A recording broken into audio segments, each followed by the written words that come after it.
இந்த நீட்டு தொடர்பான அனைத்து கட்சி கூட்டத்துக்கு அழைப்பு விடுத்திருப்பதனால் இந்த இந்த உத்தரவு ஏதாவது ஒரு வகையில் இந்த இந்த நம்ம கூட்டுற இந்த அனைத்து கட்சி கூட்டத்திற்கு ஏதாவது ஒரு வகையில் இந்த உறுதியாக வாய்ப்பளிக்கும்னு நாங்கள் நம்புகிறோம். அப்படியா? உறுதியாக.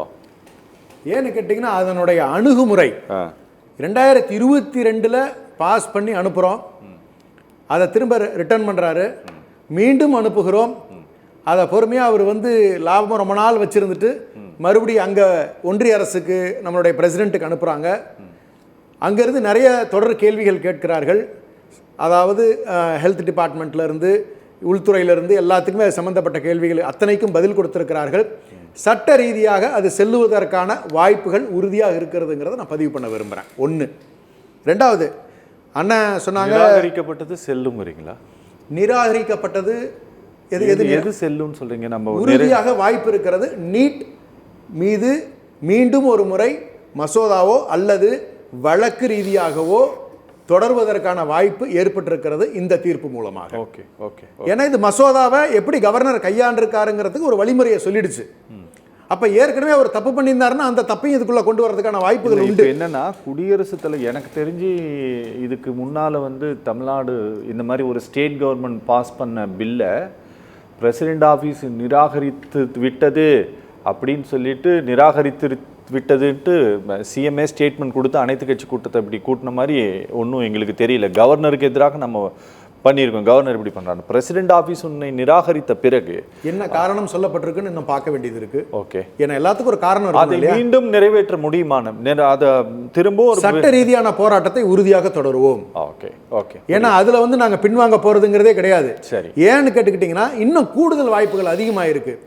ஏன்னா நீட் நடத்தப்படுகின்ற விதமும் நடத்துகின்ற பயிற்சி நிறுவனங்கள் நடத்துகின்ற அல்லது அவர்கள் கையாளுகின்ற பண முறைகேடுகளும் நிறைய வாய்ப்புகளை கூடுதலாக ஏற்படுத்தி கொடுத்துருக்குன்னு தான் நாங்கள் பார்க்குறோம். சரி. ஒன்று. ரெண்டாவது, அண்ணா சொன்னாங்க சென்னாரெட்டி அவர்கள் கவர்னராக இருந்த பொழுது ஜெயலலிதா அம்மையார் அவர்களுக்கு மோதல் போக்கு இருந்ததுன்னு.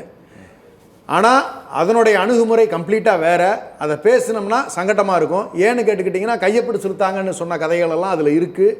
தனிப்பட்ட விமர்சனங்களை தொடர்ந்து ஜெயலலிதா அம்மையார் அவர்கள் செய்து வந்திருக்கிறார்.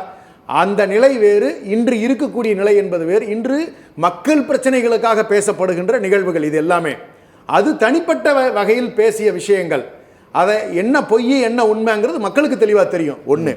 ரெண்டாவது, அவர் எத்தனையோ முறை ஆட்சிகள் கலைக்கப்பட்டது, ஆர்டிகல் 356 யூஸ் பண்ணி சொன்னாரு. அதுக்கும் நான் சொல்றேன், திமுகவே கடுமையா பாதிக்கப்பட்டதுதான், மறுக்கல. ஆனா பாரதிய ஜனதா போல் மத பிரிவினையோ அல்லது ஒரு நாட்டினுடைய தமிழ்நாட்டினுடைய வளர்ச்சியையோ பெருமளவில் பாதிக்கக்கூடிய வகையில் எந்த காலகட்டத்திலும் காங்கிரஸ் ஆட்சி இருக்கவில்லை. ஆனால் பாரதிய ஜனதா அது ஒன்று மட்டுமே இலக்காக செயல்பட்டு வருகிறது. அதனால்தான் அவர்களோடு எங்களுக்கு இப்படிப்பட்ட ஒரு நிலை ஏற்படுகிறது, தொடர்ந்து போராடுகின்ற நிலை எங்களுக்கு ஏற்படுகிறது. அதை நான் உறுதியா சொல்றேன். நான் அதே மாதிரி இன்னொன்னு எங்க தலைவர் கிளியரா சொல்லியிருக்காங்க, தமிழ்நாடு போல மாநில சுயாட்சிக்கு தொடர்ந்து குரல் கொடுத்து வந்திருக்கக்கூடிய மாநிலமானது மீண்டும் மீண்டும் சொல்லுகிறோம், எங்களுடைய தமிழ்நாட்டினுடைய உரிமைகளை விட்டுக் கொடுக்க மாட்டோம். தமிழ்நாடு போராடும், தமிழ்நாடு வெல்லும் என்பதற்கு இது முதல் படி எடுத்துக்காட்டு. சட்ட ரீதியான போராட்டங்களை பல முறை வென்று காட்டியிருக்கிறோம். இந்த போராட்டம் தொடரும். நீட் விலக்கு ஏற்படுகின்ற வரை எங்களுடைய சட்ட போராட்டம் உறுதியாக தொடரும். ராஜேந்திர பாலாஜியினுடைய வழக்காக இருக்கட்டும், ரமணாவினுடைய வழக்காக இருக்கட்டும், விஜயபாஸ்கரனுடைய வழக்காக இருக்கட்டும், இப்படி நிறைய முன்னாள் அமைச்சர்களுடைய வழக்கு. இந்த கேஸ் நடந்துட்டு இருக்கும்போது தான் ரமணாவினுடைய இதுக்கெல்லாம் ஒப்புதல் வழங்கப்பட்டதுன்னு நினைக்கிறேன். உங்களுக்கு நினைவு இருக்கும்னு நினைக்கிறேன். கரெக்டா? இது போல் இப்போ ராஜேந்திர பாலாஜியினுடைய கேஸில் கவர்னர் இன்னும் ஒப்புதல் கொடுக்கல அப்படிங்கிறதெல்லாம் அங்கே பிரச்சனையாக சுப்ரீம் கோர்ட்டில் நடந்தது. சார், தேர்தல் காலகட்டத்தில் கொடுக்கப்பட்ட வாக்குறுதிகளில் முன்னாள் அமைச்சர்கள் மேலே நடவடிக்கை எடுப்போன்ட்டெல்லாம் கூட கொடுக்கப்பட்டது. சார், இந்த தீர்ப்பின் மூலமாக அந்த வாக்குறுதிகளை எல்லாம் திமுக வேகப்படுத்துவதற்கான வாய்ப்பு இருக்கா? மணிகண்டன் அண்ணனுடைய பாசம், கவர்னர் மீதான அக்கறை, அவரை புகழ்ந்து பேசியது, இது எல்லாம் எங்கே காட்டுதுன்னு சொன்னால் அவர்களுக்கு இருக்கக்கூடிய தொடர்பு தான் காட்டிக்கிட்டு இருக்கு. ஓகே, அவ்வளோதான். சுருக்கமாக சொல்லணும்னா தமிழ்நாட்டுக்கு எதிராக எல்லா வகையிலும் செயல்படுகின்ற ஒருவரை அண்ணா திராவிட முன்னேற்ற கழகத்தினுடைய பிரதிநிதியா இங்கு பேசக்கூடியவர் பிரதிநிதி இல்லையா? இல்லையா? இல்ல இல்ல பட் அவருடைய அதிமுக அவர் ஒரு உறுப்பினர் தானே, அபிமானி, அவ்வளவுதான். அதிமுக அனுதாபி உறுப்பினர் தானே. உறுப்பினர். அப்ப அவரை நாங்க அவர் சொல்றத கட்சி சொல்றதானே பாதி எடுத்துக்க முடியும். சரி. அப்படி இருக்கின்ற பொழுது அந்த பாசத்தை பார்க்கின்ற பொழுது அவர்களுக்கு உண்டான தொடர்பு வெளிப்படுகிறது.